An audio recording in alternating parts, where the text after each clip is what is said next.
So how can you get pregnant faster after using a family planning method like an implant, IUD, and emergency contraceptive pills?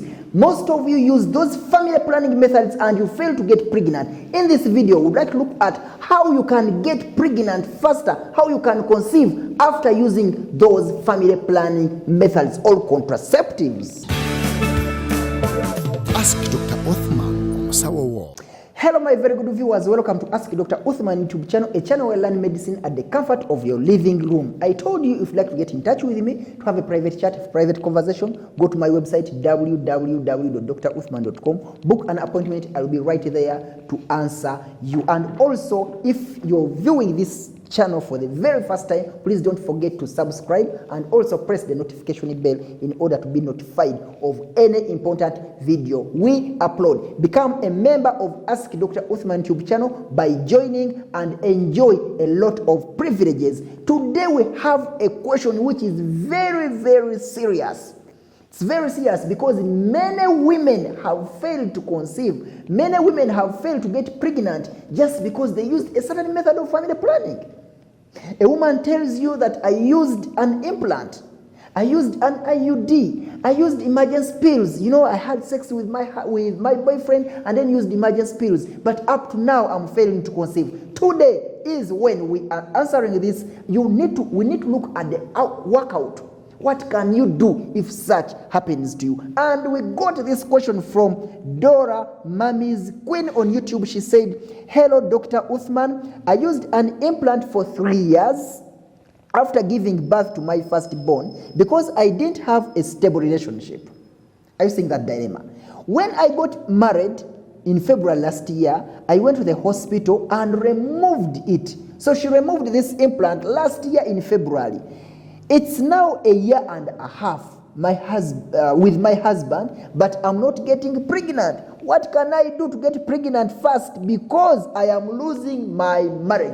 This indeed happens to many women, and I would like to explain to you everything. Follow it clearly. So I want to solve this equation once and for all. Whoever is there, you've used family planning, and things are not coming out, because at the end of the day, you know what happens is that someone uses family planning when they are not ready to conceive at that particular time A or time T. But now time comes when they are ready, like this lady, Dora. She used the method when she never had a stable relationship. She is right now married, and therefore she wants the gift of the womb, and she's not conceiving. These are things I want us to work out. How can you get pregnant faster after using a family planning? Share this video to all your colleagues in order for that to be solved right away. Now, let's look at the different methods of family planning we are having. Okay? Let's look at these family plannings, and we shall start with the IUD. The IUD, an intrauterine contraceptive device. What is this IUD?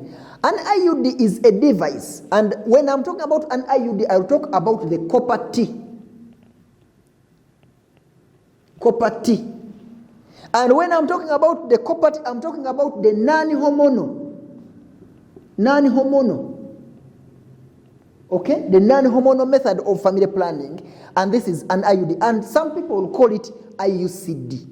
IUCD. So when you find IUD, IUCD, they can be used interchangeably because this is intrauterine device and this is intrauterine contraceptive device. All of them mean the same thing. It's a family planning method. With this IUD, remember, let's give this simple example. This is our uterus. Okay? Someone told me that my drawing is not good. Okay? So this is our uterus.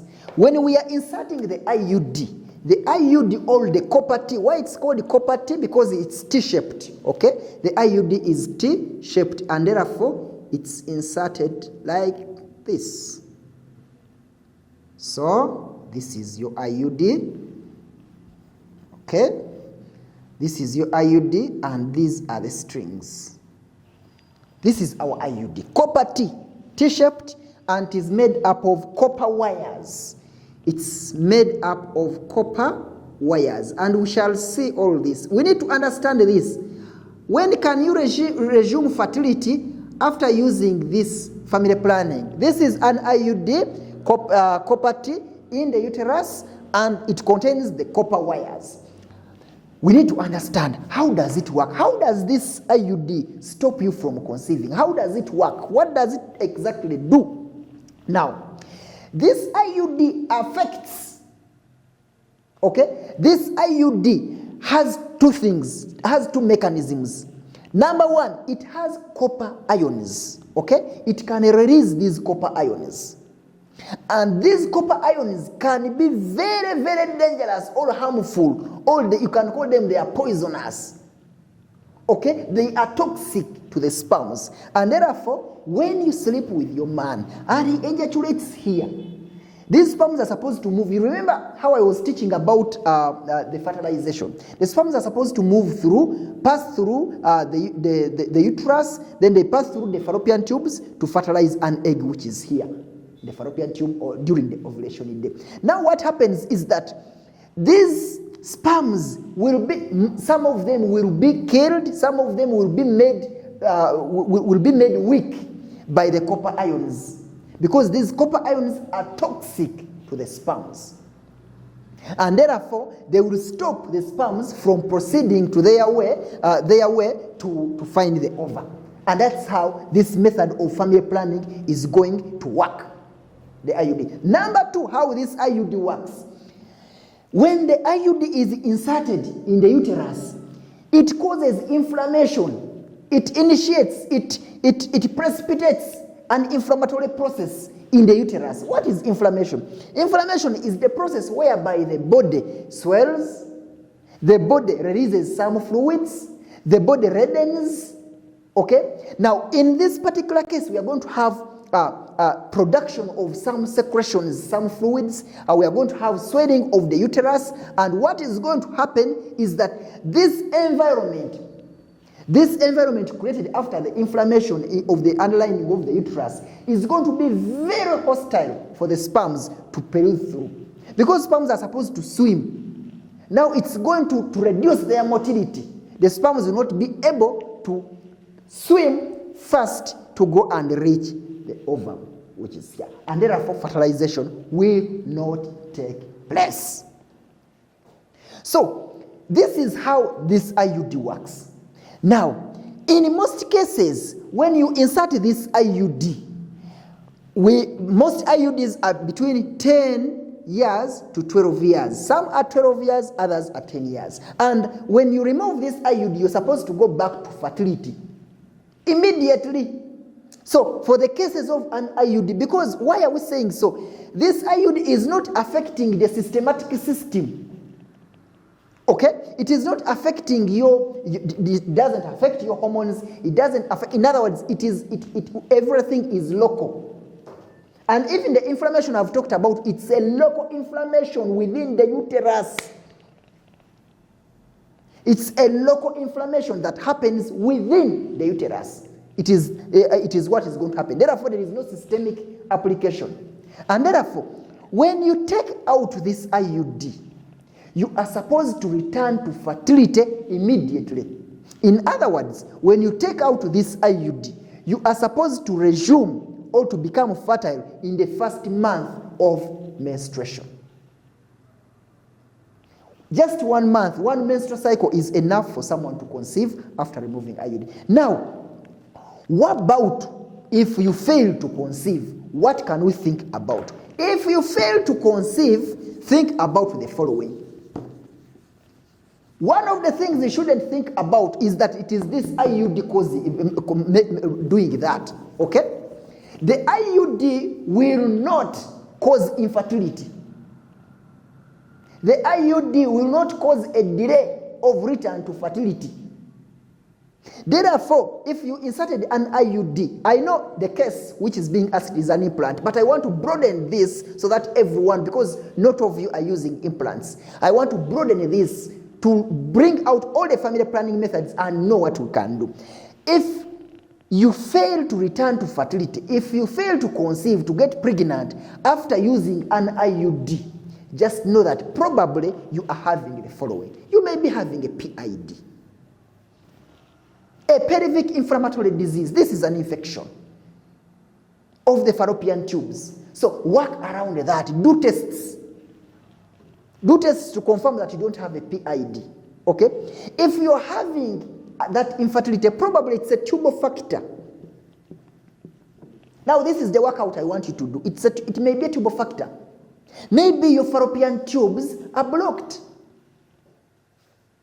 By the way, also look at your husband. Do semen analysis. Is your husband fertile? Because I want you to understand that an IUD will not cause infertility. It will not even cause a delay of return to fertility, because it is non-hormonal and it is not affecting it is not systematic, like it is not systemic. It doesn't enter the systemic circulation. Okay? So for it, its action is localized within the uterine cavity. Therefore, think about these ones. Maybe the tubes are not padded. Then maybe, yes, you delivered. You gave birth last year. You gave birth 3 years ago, 10 years ago. But maybe right now you are having hormonal imbalance. Hormonal imbalance. And this hormonal imbalance did not happen because of IUD usage. This hormonal imbalance will happen or will come on its own, not because of the method of the IUD you are using. It may be any other cause. Talk about masses, like fibroids. This one I need to explain. Now, again, I want to also answer one of this question. Someone commented, I was talking about using an IUD, and someone said that, doctor, I used an IUD. After removing it, when I went to the hospital, they told me that I have a fibroid. Doctor, these IUDs cause fibroids. No, it is not the IUD that causes the fibroid. But of course, because you've taken long without conceiving, because remember, delayed conception is a risk factor for getting fibroids. Because want conditions, okay, whereby you have high levels of estrogen in the blood circulation. Remember, when you are pregnant, the levels of progesterone goes high. If you are pregnant, the levels of progesterone go high. When you are pregnant, that means estrogen is low. Therefore, when you are not pregnant, estrogen levels are high and progesterone levels are low. And that condition of high levels of estrogen and low levels of progesterone will cause it's a risk factor for getting fibroids or myomas. Now, you may not be conceiving, delayed return to fertility. You're failing to get pregnant because you have this fibroid. You have a fibroid. And my friend, don't think that this fibroid was brought as a result of using the IUD. You may be having endometriosis, many causes. Therefore, I want to confirm to you that this IUD will not cause infertility. It's some other factors that will lead to infertility. Let's look at another method of family planning. And then we are going to combine all these ones. What we call the hormonal. Okay? The hormonal methods of family planning. And in these hormonal methods of family planning, we have the implant. Okay? We can list many. There are many. We have the implant. We have depo, the depo injection. Okay?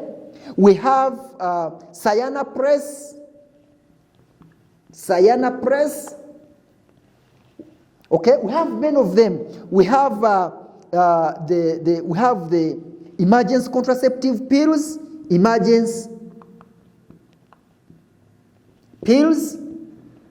okay, many of them. Now, what do these methods of family planning, these hormonal methods of family planning contain? Now, for example, the implant contains a hormone called etonogestrel.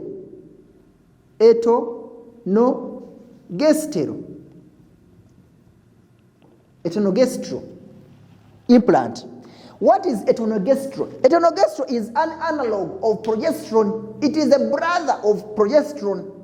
Progesterone is an intrinsic hormone. It is a hormone. It is a natural hormone in your body.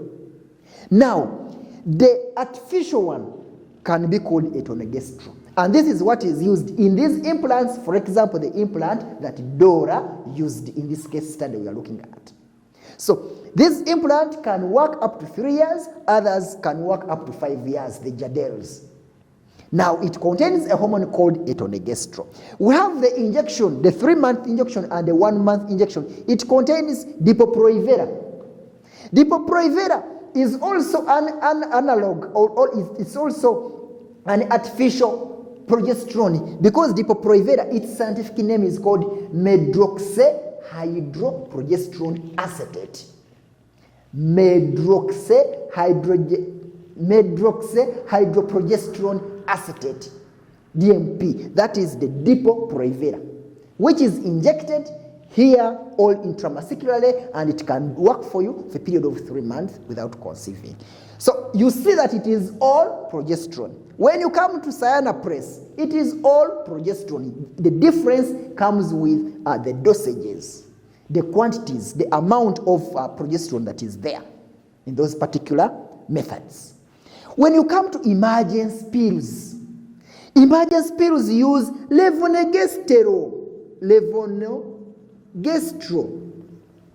Emergency pills, they use levonorgestrel. Talk about any emergency pill you know.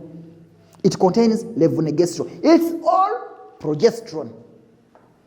I want you to understand this. If you look at all the family planning methods, the hormonal methods of family planning, they are now playing around progesterone hormone. I think those of you who have been following my lectures, my videos, are now understanding where we are going. If we are now playing around with progesterone, you know the role of progesterone in the body. So, what are these things going to do? What does progesterone do? This progesterone inhibits, this is very dangerous. You don't want to hear this. This progesterone inhibits. What does it inhibit? Hey, number one, it inhibits follicle growth, follicular development. Number two, it inhibits ovulation. By doing what? By doing what? By inhibiting, by reducing, by stopping, by whatever you can talk about, FSH and LH. So when FSH is low in quantities, it is reduced in its functionality. It is not working properly. You're not going to have development of follicles. If the luteinizing hormone is made low, not functioning well the way it's supposed to be, it's not normal, you are going to have no ovulation. And this is how an implant works. An implant works by doing two things. The major one, stopping ovulation, inhibiting ovulation, by making LH non-function. By taking away the role of LH, luteinizing hormone, which is responsible for causing ovulation. Most of you do not have ovulation, do not undergo ovulation because of low levels of luteinizing hormone, LH. So this is what it is going to cause. Two things. There is also a theory that states that these implants can also cause thickening of the endometrium, thickening of the underlining of the uterus, that is thickening of the endometrium to stop implantation. That even when fertilization has occurred, the endometrial wall will be thickened, and therefore implantation will not occur. Therefore, it can inhibit follicle growth, it can inhibit ovulation. If it fails to inhibit follicular growth, it will now, and maybe a follicle has grown, an egg has developed, then it will inhibit ovulation, its movement, from the ovary to the fallopian tubes. If that step has been passed, and maybe the egg has again moved from the ovary to the fallopian tubes, then, and fertilization has occurred, it will inhibit implantation. By making that environment thick, the uterine wall, the endometrium thickened. And some people also talk about thinning, that when it thins out, then implantation will also not occur. Now, this is what it is going to do. Now, put that in mind. Put that in mind, that this thing is stopping follicular development. This thing is stopping ovulation.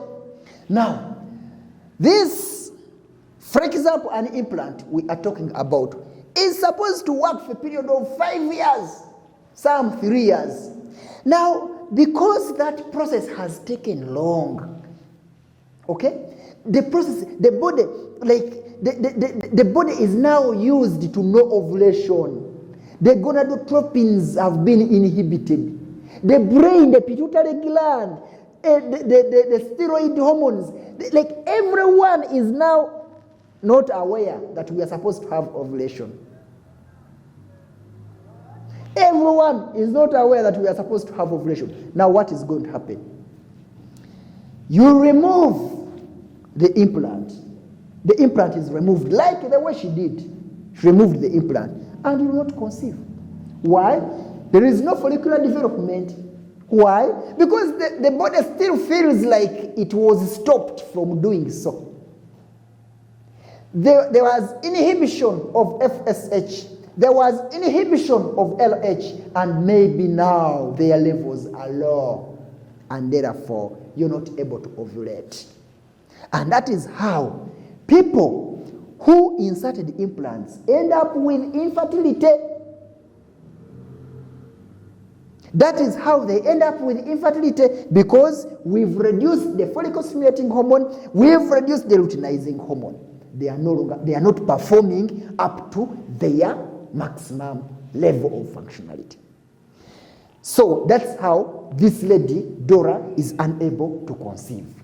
Now, what is Nora supposed to do? Because, of course, we've already seen that Nora is not returning to fertility. We are looking at the workout. What is the workout?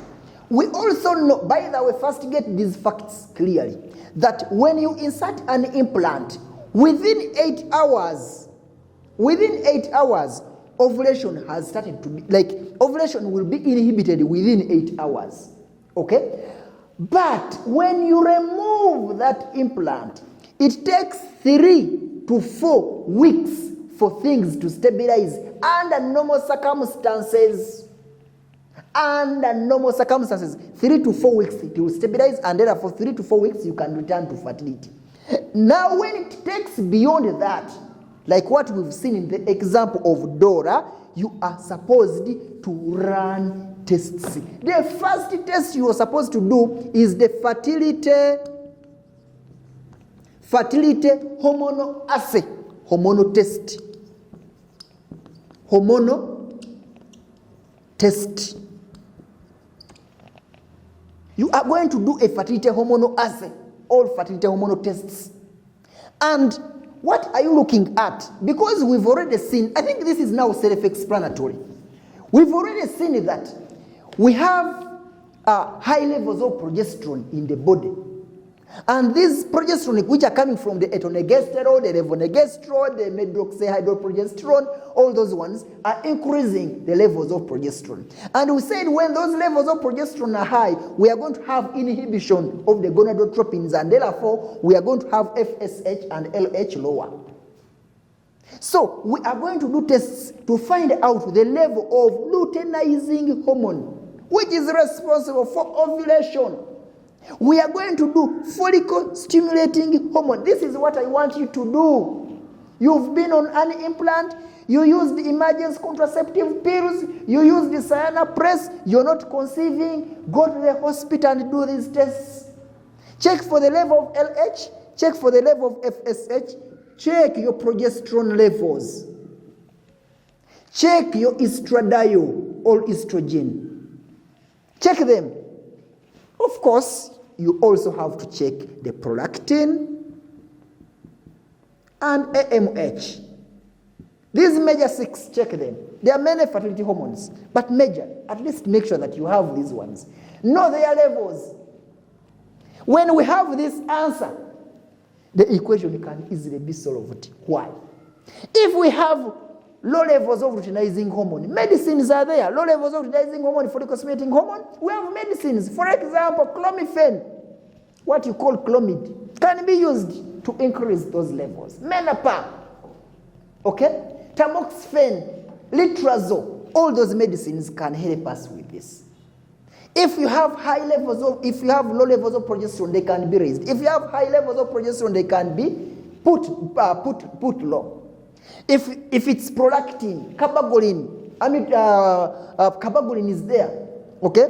Bromocriptine is there. Medicines are there in case we find the levels of these hormones.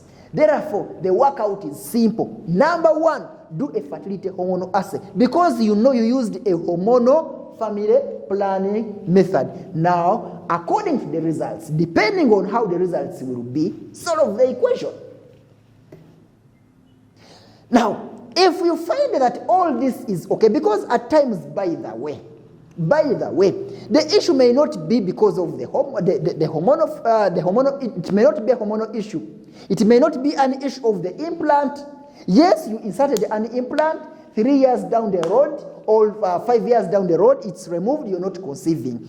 Most times, it's as a result of hormonal imbalance. However, it can be another problem, like we've seen in the IUD.